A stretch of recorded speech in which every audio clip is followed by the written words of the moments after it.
মুমিন কারা?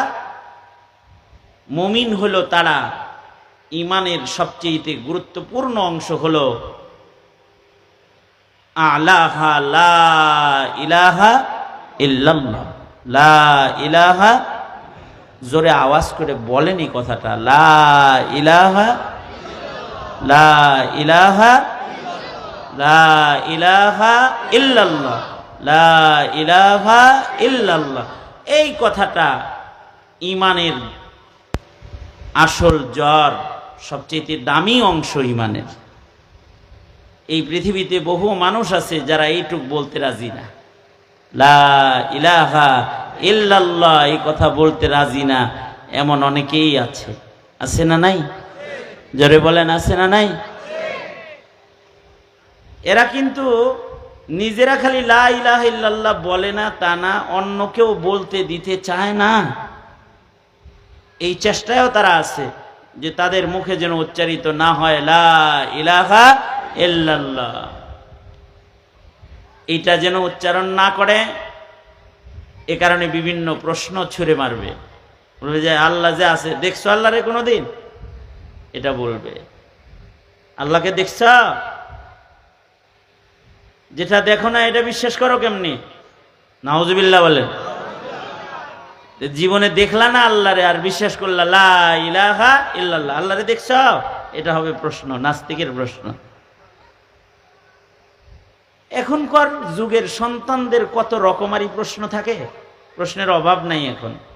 আমার এক বন্ধু এক জানাজার নামাজ পড়াইছে, জানাজা পড়ায় আইসা আমাকে ধইরা এই যে কান্না, বন্ধু আজকে মুসলমানের সন্তানের মুখে আশ্চর্য প্রশ্ন শুনছি, আজব প্রশ্ন শুনেছি মুসলিম সন্তানের মুখে। কি প্রশ্ন শুনেছো বলো? জানাজা পড়াইতে গেছি, মাইয়িত মারা গেছে, মাইয়িতের ছেলে বাবার জানাজা পড়তে বিদেশ থেকে দেশে আসছে, নিজের একমাত্র সন্তান ছেলেটাকে মরা দাদার মুখ দেখানোর জন্য সাথে করে লয়ে আইছে। জানাজার মাঠে বাবার সাথে সন্তান জানাজায় যখন দাঁড়াইছে,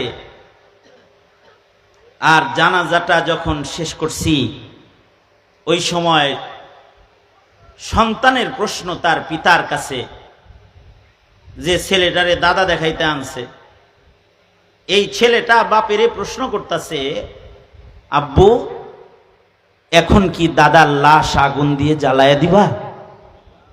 নাউজুবিল্লাহ, আরো আস্তে করে বলেন নাউজুবিল্লাহ। বুঝছেন কিছু? কি প্রশ্নটা করছে এটা কি? মুসলমান ঘরের সন্তান তার পিতাকে জিজ্ঞেস করতেছে যে এই আব্বা, দাদাকে যে কাফনে সাজায়া প্যাকেট করে এ তোমরা জানাজা পড়লা, এখন কি করবা? দাদাকে কি আগুন দিয়ে জ্বালায়া দিবা? নাউজুবিল্লাহ। তার মানে হলো মুসলিম ঘরের সন্তান তার দ্বীনি জ্ঞানের স্বল্পতা, দ্বীনহীনতা, এটার করাল গ্রাস এমন ভাবে শিকড় গেড়ে বসে গেছে যে মুসলিম ঘরে জন্মগ্রহণ করার পরে মুসলমানের একটি সন্তান সে কবরও চিনে না, কবরস্থানও চিনে না, আর শ্মশানও চিনে না। মুসলমান মরলে কই যায়, মুসলমানের কি হয়, মুসলমানের সাথে মরার পরে কি আচরণ হয়, আর কাফেরের সাথে মৃত্যুর পরে কি আচরণ হয়। মুসলিম ঘরে জন্মায়েছে বটে, কিন্তু এতটুকুন শিক্ষা বাবার কাছ থেকে পায় নাই বিধায় জানাজার মাঠে দাঁড়ায় বাবাকে বলে, আব্বু দাদাকে কি আগুনে জ্বালাইবা এখন? গুরুস্থানও চিনে না, আর শ্মশানও চিনে না। যেই মুসলিম প্রজন্মের অবস্থা এই যে ধর্ম শিক্ষার স্বল্পতা তাকে এই জায়গায় নিয়েছে, মরার পরে প্রশ্ন হয় মান রব্বুকা ওমা দীনুকা ওমান হাযার রাজুল, তাকে জান্নাতের একটি বাগানে জায়গা দিয়ে দেয়, কবর জান্নাতের বাগান হয়ে যায় যদি উত্তর দিতে পারে। আর যদি ঈমান না নিয়ে যায় তাহলে কবর তার দোজখের ঘর হয়। মানুষ তারে আগুন দিয়ে জ্বালাইতে হয় না, রবই তারে আগুন দিয়ে মাটির নিচে জ্বালায়। এই যে একটি শিক্ষা, ইমানের বর্জকের শিক্ষা, এই শিক্ষাটা সন্তানকে দেয় নাই। এবার এই সন্তানের প্রশ্ন, বাবা রেখে এখন আগুন, দাদা রেখে আগুন দিয়ে জ্বালাই ভাববো?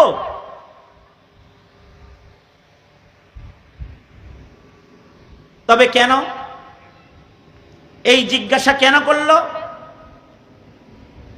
মুসলিম ঘরের সন্তান হয়ে কবর অথবা কবরের প্রশ্ন, বর্জক অথবা আখেরাত সম্পর্কে কোনো ঈমান সে শিখতে না পারলেও হিন্দি সিনেমা পিতা মাতার পাশে বসে দেখতে দেখতে মানুষ মরলে আগুনে পোড়ায়, নাটক সিনেমা দেখে এটা শিখে নিজের দাদাকে আগুনে পোড়ানোর কল্পনা করা শিখে ফেলেছে। এই তো হাল। আমাদের অপরাধ হলো আমরা ইমানের কথা বলি, এ কারণে হাত করি পড়তে হয়, জেলখানায় যেতে হয়, আর জুলম ও সিতামের শিকার হতে হয়। আপনাদেরকে ইমানের কথা বলি, এটাই অপরাধ, এছাড়া কোনো অপরাধ না। কারণ কেউ কেউ স্বপ্ন দেখে, কেউ দেখেছে স্বপ্ন, আপনাদেরও যদি হিন্দু বানান যায় সবাই রে তাহলে ভালো। এ কারণে নবী না চিনালেও গোমাতা চিনায়া দিছে আপনাদেরকে, আপনাদের সন্তানকে। আবার কেউ স্বপ্ন দেখবে আপনার সন্তানকে যদি খ্রিস্টান বানায় দেওয়া যায়। কিন্তু আপনার স্বপ্ন কি হওয়া উচিত, আপনার চিন্তা কি হওয়া উচিত, এটা কি কখনো চিন্তা করেছেন? এ কারণে এমন অদ্ভুত প্রশ্ন যদি মুসলিম ঘরে জন্মাইতে পারে, তাহলে এই মুসলিম ঘরে এই প্রশ্ন আসা নাস্তিকের পয়লা মিশন যে এই আল্লাহ আল্লাহ বলো, আল্লাহ দেখছো নাকি? কেন? আমি তো যা দেখি না তা মানি না, নাউজুবিল্লাহ। যেটা দেখি না ওটা বিশ্বাস করি না আমি। তার মানে কি? তার মানে হলো নাস্তিকদের দাবি আল্লাহ নাই। কেউ তো আল্লাহ মানলো যে আছে, রব স্বীকার করতেছে, আর একদল স্বীকার করতেছে রব নাই, রবই নাই, এটা বলতেছে রব নাই। স্রষ্টা বলতে, খালেক বলতে কেউ নাই, সৃষ্টির পরিচালক বলতে কেউ নাই, এটা বলছে নাস্তিকরা। এবং আপনার সন্তানকে এটা শিখাইতে শিখাইতে এক সময় গোটা দেশে নাস্তিক ছিল একটা, আর এখন নাস্তিকদের সমাবেশ ঘটানো শুরু করেছে। কথা বলেন ঠিক না? ঠিক জোরে বলেন না কেন? এখন কি হয়? নাস্তিকের সমাবেশ হয়। এখন এই সব নাস্তিক যেটি বয়ে রয়েছে, নাস্তিকের সমাবেশ। নাস্তিক শুধু রাস্তায় মিছিল করে না, এখন নাস্তিকদের শক্তি পাওয়ার এত বেশি, নাস্তিকরাই এখন শিক্ষা নীতি প্রণয়ন করে, নাস্তিকরা সংবিধান ঠিক করে, নাস্তিকরা এখন 17 কোটি মুসলমানের সংসদে দাঁড়িয়ে মুসলমানদেরকে আঘাত করে কথা কয়, নাস্তিকরা কয়। এতটা শক্তি তারা অর্জন করেছে। আগামীর ভবিষ্যতে আপনার ঘরের মুসলমানের ঈমান থাকবে কি থাকবে না চিন্তা করেছেন কখনো? আমাদের দেশে বিধর্মীদের কালচার লালন পালনকারী কিছু এমনও আছে যারা চায় যে দেশের সব মসজিদে না যায় মন্দিরে চলে যাক, আর পূজায় চলে যাক, ঈদগাহে না যাক, এটা চায়। একদল আছে, একদল চায় এরা ইহুদি হয়ে যাক, নাসারা হয়ে যাক। এ কারণে খ্রিস্টান মিশনারিদের স্কুল তারা পাহারা দেয়, কিন্তু তাওহীদ আর ঈমান যেখানে শেখানো হয় ওইটায় তারা তালা লাগাইতে চায়, ওটা বন্ধ করে দিতে চায়, তারা বন্ধ করতে চায়। আমাদের এক মুরব্বী বলছিলেন, কিছু আছে যদি সুযোগ পায় তাহলে এদেশের মুসলমানের ভেতরে এমন আইনও করতে পারে যে আগেই সন্তানের নামের শুরুতে মোহাম্মদ লাগাইতে পারবে না। সে যদি বড় হওয়ার পরে মোহাম্মদকে নবী মাইনা নিজের নামে মোহাম্মদ লাগায় তাহলে লাগাইব, তাছাড়া তোমার বাপেরা লাগাই দিতে পারবে না। এই আইন করার লেগেও কেউ বসে রয়েছে, এই ধান্দাও করে অনেকে। আগেই একজনের নামের শুরুতে মোহাম্মদ লাগাইতে হবে কেন? সে যদি মোহাম্মদকে সাল্লাল্লাহু আলাইহি ওয়াসাল্লাম নবী হিসেবে নাম মেনে সে যদি সন্ত্রাসী মোহাম্মদ কয়, নাউজুবিল্লাহ করে বলেন, তার নামের আগেই মোহাম্মদ লাগাইবা কি লেগে? আর আরেক দল স্বপ্ন দেখে, এত আগে মুসলমানি করাইবা কে, বালে ঘর পরে হে যদি মুসলমান নয় তাহলে নুনু কাটটা লইব, তুমি কাটাইও না। এরকম স্বপ্নও অনেকে দেখে।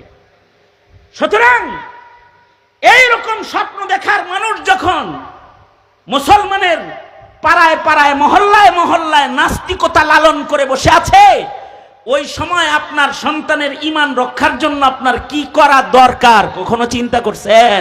যে সন্তানটা ঈমান লইয়া যায় না থুয়া যায়, চিন্তা করছেন কখনো? চিন্তা তো করি নাই আমরা। এ কারণে সন্তানদের প্রশ্ন যে রব দেখি না, স্কুল কলেজের ছাত্র যারা আছো তোমাদেরকে প্রশ্ন দিবে, তোমাদেরকে এ কারণে এই বয়ান শোনাচ্ছি। রব দেখি না মানি না, সব কিছু দেখা মানতে হয় না, না দেখেও কিছু কিছু মানতে হয়।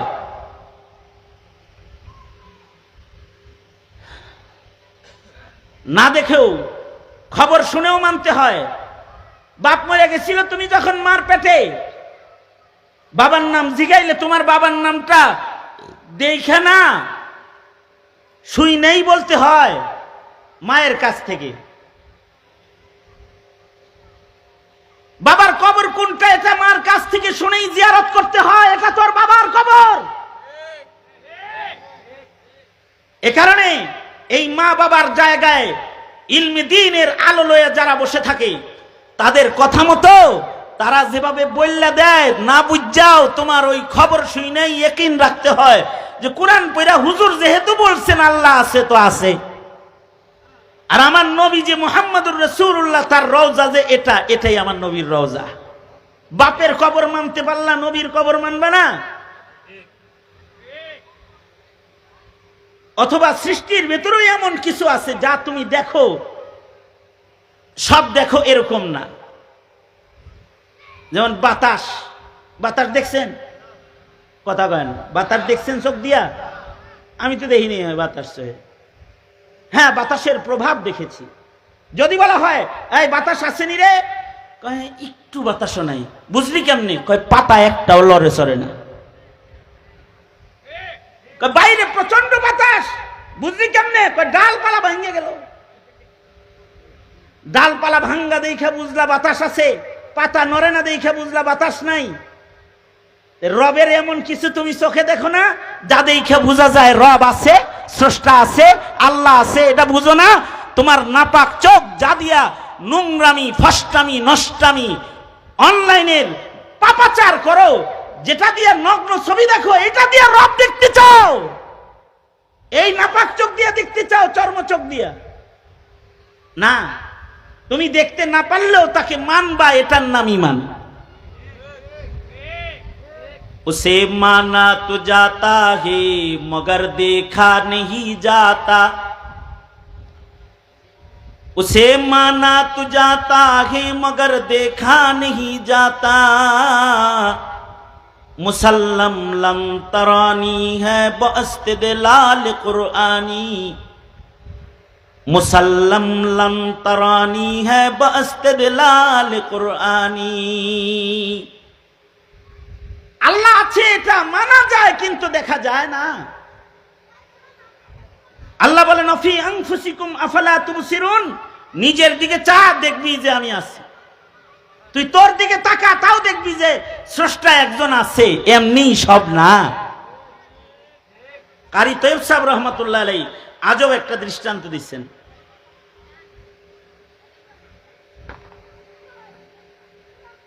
বিজ্ঞান গবেষণা করে 4 জিনিসকে একত্রিত করতে পারে না, 4 ধাতুকে একত্রিত করতে এখনো পারে নাই, পারবেও না। 4 ধাতু যেমন মনে করেন বাতাস আর পানিরে এক জায়গায় করলেও, আগুন, পানি, বাতাস 3টারে এক জায়গায় করতে পারে না। মনে করেন সিলিন্ডারের ভিতরে বাতাস আর পানি ঢুকাইছে সিলিন্ডারে, সিলিন্ডার আছে না? আরে মেজবাতি চিনেন না? মেজবাতি যেটা এই যে টিপ দিয়ে জ্বালায়, যেটা দিয়ে কাঠি জ্বালায়, কি? হ্যাঁ, গ্যাস লাইটের ভিতরে বাতাস পানি একসাথে ঢুকায়, আটকায়ও রাখতে পারে।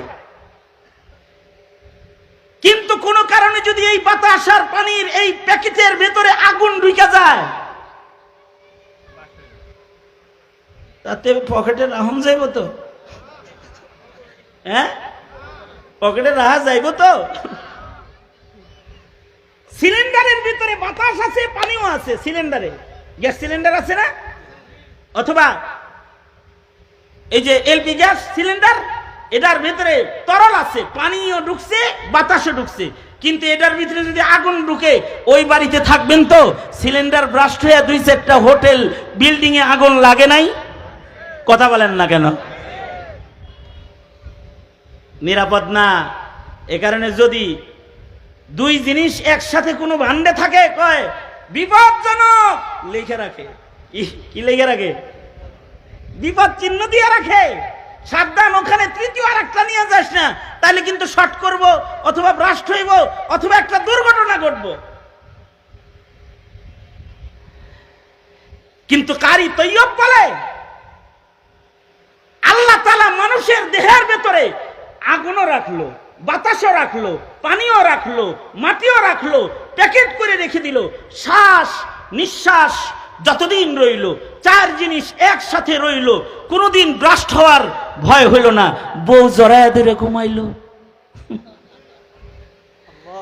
ছেলে বাবার বুকের উপরে ঘুমাইলো, মায়ের বুকের উপরে ঘুমাইলো, অথচ দেহে আগুন আছে, বাতাস আছে, পানি আছে, মাটি আছে।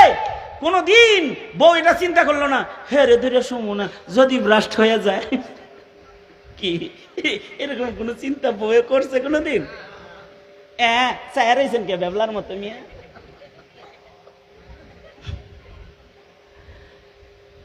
এরকম চিন্তা কখনো সন্তানও করে নাই, বিবিও করে নাই।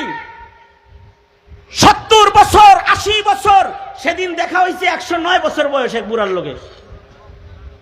আমি হেরে দেখি আর চিন্তা করি, 109 বছর বইরা আল্লাহ এর ভিতরে এই 4 জিনিস প্যাকেট করে থুইছে, এখনো তাকে বোমা হিসাবে কেউ স্বীকৃতি দেয় নাই। এই যে কামটা করেছে, বলুন তো, এ কাম কি পৃথিবীর কোন আধুনিক বিজ্ঞানে করেছে, নাকি আল্লাহ নামক রবের কুদরতে করেছে? আল্লাহ নামক রবের কুদরতে করেছে। অফি আনফুসিকুম আফালা তুবসিরুন। তোমার দেহের ভেতরে তাকাও, তোমার মুখে উচ্চারিত হবে লা ইলাহা ইল্লাল্লাহ। জোরে আওয়াজ করে বলেন লা ইলাহা ইল্লাল্লাহ। আমাদের সন্তানদেরকে আধুনিক শিক্ষা কমিশন আমাদের সন্তানদের প্রাণী বিজ্ঞান শিখায়। কি করতে? প্রাণী বিজ্ঞান দিয়ে কি শিখাইব? প্রাণী বিজ্ঞান মানে প্রাণীর ভিতরে কি কি জ্ঞান বিজ্ঞান আছে এগুলো শিখায়, তাই না? প্রাণী বিজ্ঞান শিখাইতে যে আমাদের ছেলেদেরকে ডারউইনের ভ্রান্ত মতবাদ পড়ায়া মানুষে বান্দর বানানোর চেষ্টা করছে না? আমাদের কওমি মাদ্রাসায় একটা প্রাণী বিজ্ঞানের বই আছে, বইটার নাম হলো হায়াতুল হাইওয়ান, কামালউদ্দিন দমেরি রহমাতুল্লাহি আলাইহি এই বইটার লেখক। উনি প্রাণী বিজ্ঞানের উপরে গবেষণা করে কিতাব লিখেছেন হায়াতুল হাইওয়ান। পৃথিবীর সকল হাইওয়ানাতের আজব তথ্য তুলে ধরেছেন। দেখছো, একটা সাপ, এক সাপের মুখে আছে বিষ, আর এক সাপের মুখে আছে রস, আর এক সাপের মুখে আছে দাঁত, আর এক সাপের মুখে আছে, মাথায় আছে এটা অমুক তমুক। এক সাপ কামড় দেয়, এক সাপ পেঁচাইয়া যাইতে ধরে, আর এক সাপ গিলে। দেখতে সাপ একই রকম, কিন্তু এত সুন্দর কিছু। এটা তো এইখানে এইভাবে setting, get up set up, যেটা এটা তোমার কোন বিজ্ঞানে দিছে? এই 2 দাঁতের বিষের ভেতরে বিষাক্ত এমন জিনিস কে লুকায়া দিছে? চিন্তা করছো কখনো? আবার উনি বলে, দেখো সাগরের নিচে মাছ, মাছের লেজের ভিতরে রংধনু স্টাইলের কালার। কোন তুলিওয়ালা পানির নিচে এত সুন্দর কালার এখানে করেছে? চিন্তা করেছো কখনো? এটা মানুষের বিজ্ঞানের মেশিন দিয়া এমন জটিল কঠিন ছাপ দেওয়া মেশিনের দ্বারায়, তুলির দ্বারায় সম্ভব নয়। তবে রব নামক, আল্লাহ নামক রবের মহা কুদরত দিয়া এর চেয়েতেও আরো বেশি সূক্ষ্ম বিষয় সম্পাদন করা সম্ভব। মানে প্রাণী বিজ্ঞান লেখে লেখে মানুষকে তাওহীদ শিক্ষা দিচ্ছে, তাওহীদ শিক্ষা দিয়েছে। তো ওইখান থেকে ছোট্ট একটা কথা বইলা আমি আমার আলোচনার একটা পার্ট শেষ করে দিই। সেটা হলো কামালউদ্দিন দমিরি রহমতুল্লাহ আলাইহি কবুতরের খাসলত বর্ণনা করেছেন নিজের কিতাবে। কবুতরের সাথে আপনাদের সবার পরিচয় থাকাটাই স্বাভাবিক। কবুতর মানুষ পালে, ছাদের উপরে কবুতরের ঘর কারোর কারোর আছে। আমিও কিছুদিন কবুতর পালছি সব করে, পরে আর পারি না দেখে পরে ঘর শুদ্ধে চালাইছি। কিছুদিন আমি পালছি। আমি কিছুদিন আগে মিরপুর 1 নম্বরে আমার এক ভক্তের বাসায় গেছি। তার বাসার উপরে কোটি কোটি টাকার কবুতর আছে। এক একটা কবুতরের মূল্য নাকি 4 লাখ 5 লাখ 6 লাখ টাকায় চাইয়া দেখতেছি আর কি। কিনলে কি এত দাম? তো এটা দিয়ে ইনকাম করুন যায় আবার লাখ লাখ। এটা দিয়া প্রতিযোগিতা, উড়ে রেস প্রতিযোগিতা যেটা, এইটা কাউন্ট হয় এর প্রতি এই ট্রেন করায় কবুতর দিয়ে। কবুতর তো মানুষ পালে।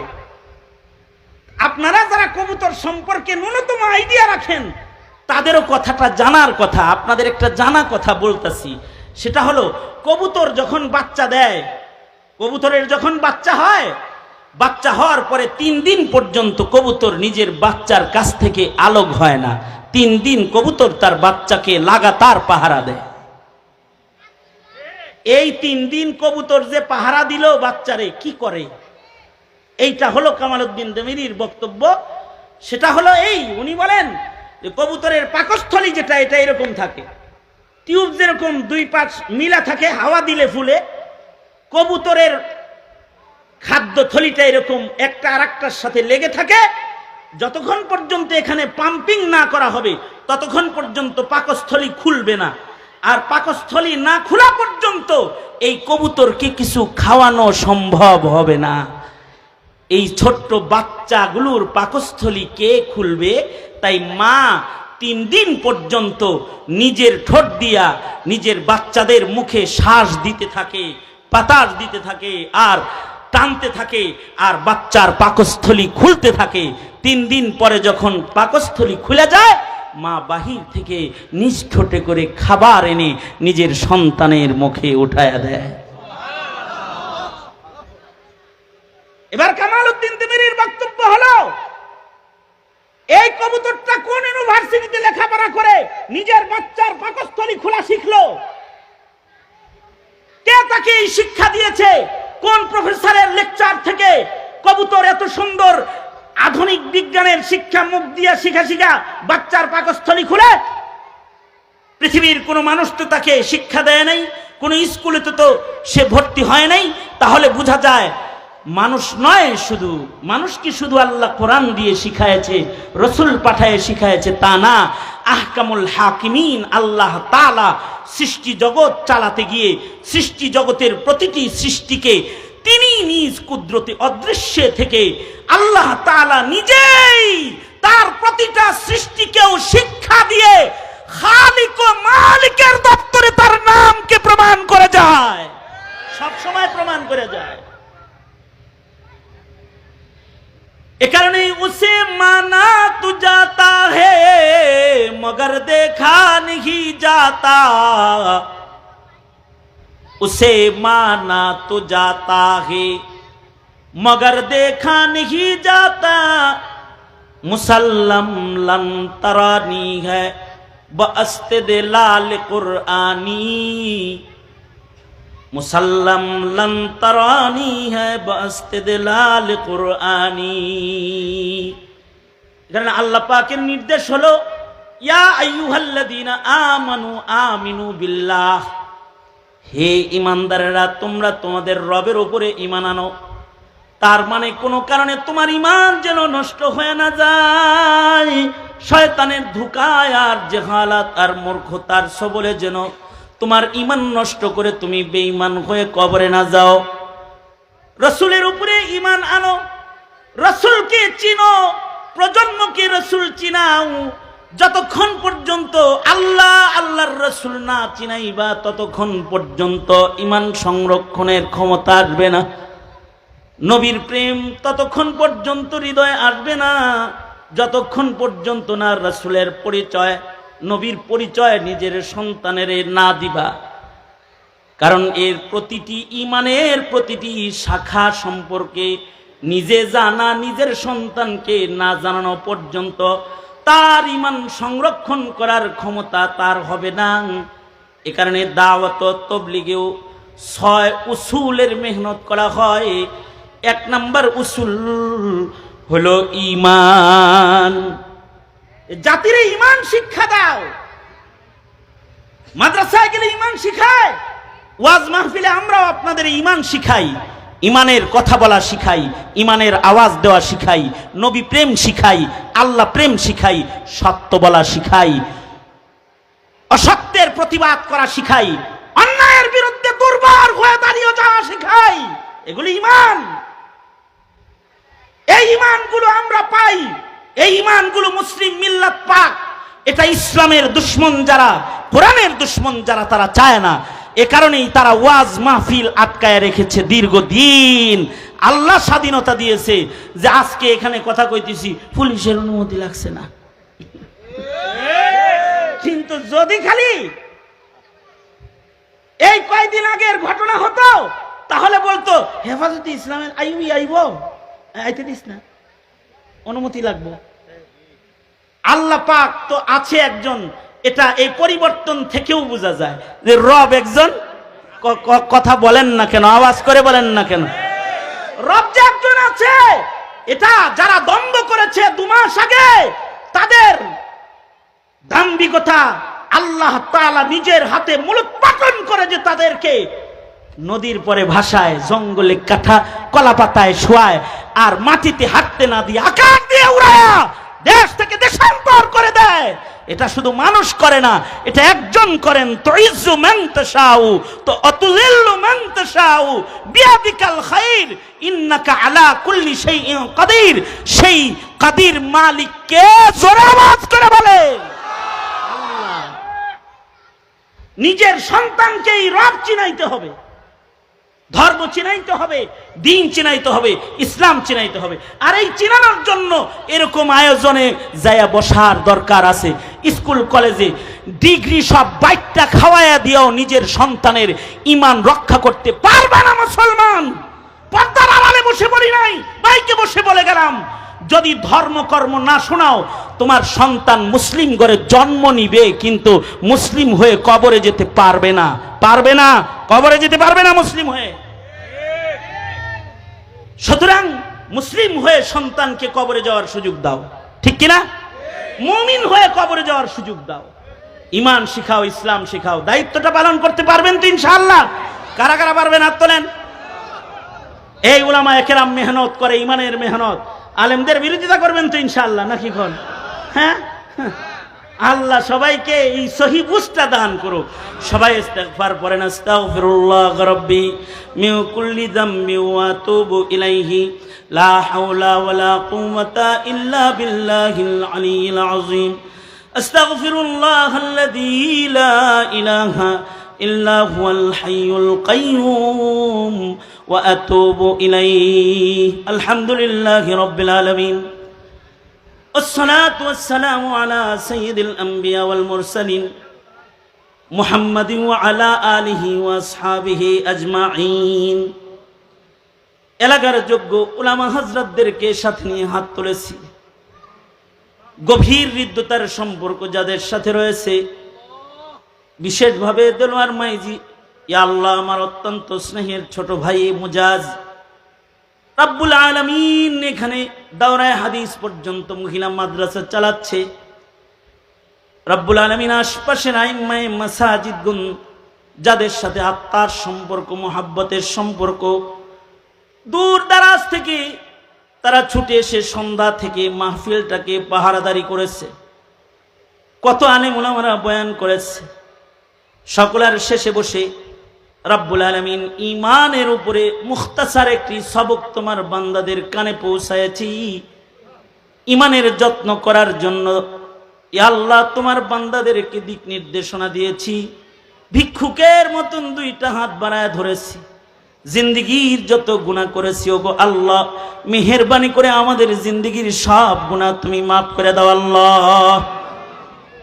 মহল্লায় নতুন মসজিদ নির্মাণ হয়েছে, এলাকাবাসীকে এই মসজিদের হক আদায় করার তৌফিক তুমি দান করো। মসজিদের মাধ্যমে এলাকাকে আবাদ করে দাও, দ্বীনের হাওয়া চালু করে দাও, আপসে মোহাব্বত পয়দা করে দাও।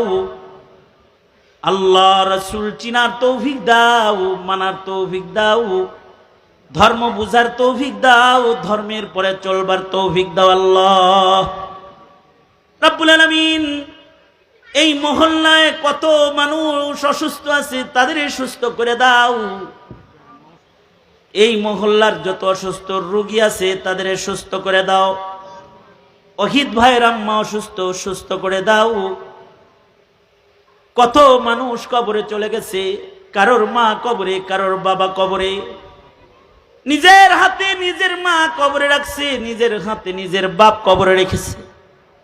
ইয়া আল্লাহ, যাদের আপনজন কবর ঘরের মেহমান হয়ে গেছে আল্লাহ, তাদের তুমি কবরে আযাব দিও না, তাদের কবরগুলো জান্নাতের বাগান বানায় দাও আল্লাহ রাব্বুল আলামিন।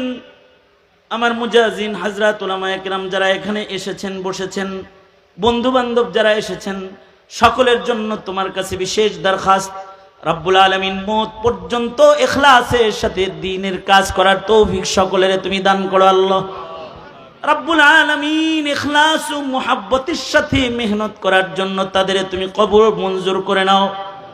ইয়া আল্লাহ, বুড়াদের আবু বকর বানায় দাও, নওজোয়ান যুবক যারা তাদের খালিদ বিন ওয়ালিদ বানায় দাও, পর্দার আড়ালের মা বোনদের হযরত ফাতেমা খাদিজা বানায় দাও আল্লাহ রব্বুল আলামিন। আল্লাহ, এই মুহূর্তে রবিউল আউয়াল আমাদের সালাম প্যারা নবীর রওজায় পৌঁছায় দাও। আল্লাহ, বারবার বাইতুল্লাহ রওজার জিয়ারত নসিব করে দাও রব্বুল আলামিন।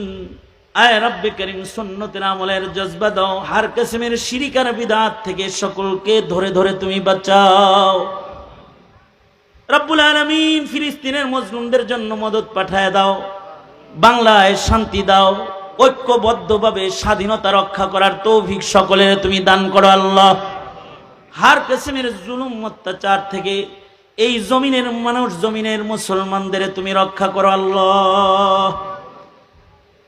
اللهم اجعل ثارنا على من ظلمنا وانصرنا على من عادانا ولا تجعل مصيبتنا في ديننا ولا تجعل الدنيا أكبر همنا ولا مبلغ علمنا ولا غاية رغبتنا ولا تسلط علينا من لا يرحمنا اللهم زدنا ولا تنقصنا وأكرمنا ولا تهنا وأعطنا ولا تحرمنا وآثرنا ولا تؤثر علينا اللهم إنا نعوذ بك من الفتن ما ظهر منها وما بطن اللهم إنا نعوذ بك من إبليس وجنوده ومن الشيطان والشرك اللهم اجعلنا من التوابين واجعلنا من المتطهرين واجعلنا من عبادك الصالحين الغر المحجلين الوفد المتقبلين আল্লাহ, এই মসজিদের জায়গাদাতা দানকারী যারা রয়েছে, যারা এই মসজিদে নামাজ পড়ে, সকলের জন্য এই মসজিদ নাজাতের ওসিলা করে দিও আল্লাহ। দ্রুত বৃহৎ জায়গায় যে বড় মসজিদের প্ল্যান রয়েছে আল্লাহ, তুমি এটাকে বাস্তবায়ন করায় দাও আল্লাহ। এই মসজিদ কেন্দ্র করে এলাকায় দ্বীনের মারকাজ প্রতিষ্ঠিত করে দাও আল্লাহ। যত খায়ের কল্যাণ সব আমাদের দাও, অকল্যাণ আর অমঙ্গল হতে ধরে ধরে আমাদের বাঁচাও। সুবহানা রাব্বিকা রাব্বিল ইজ্জাতি আম্মা ইয়াসিফুন ওয়া সালামুন আলাল মুরসালিন ওয়ালহামদুলিল্লাহি রাব্বিল আলামিন। আসসালামু আলাইকুম ওয়া রাহমাতুল্লাহি ওয়া বারাকাতুহু।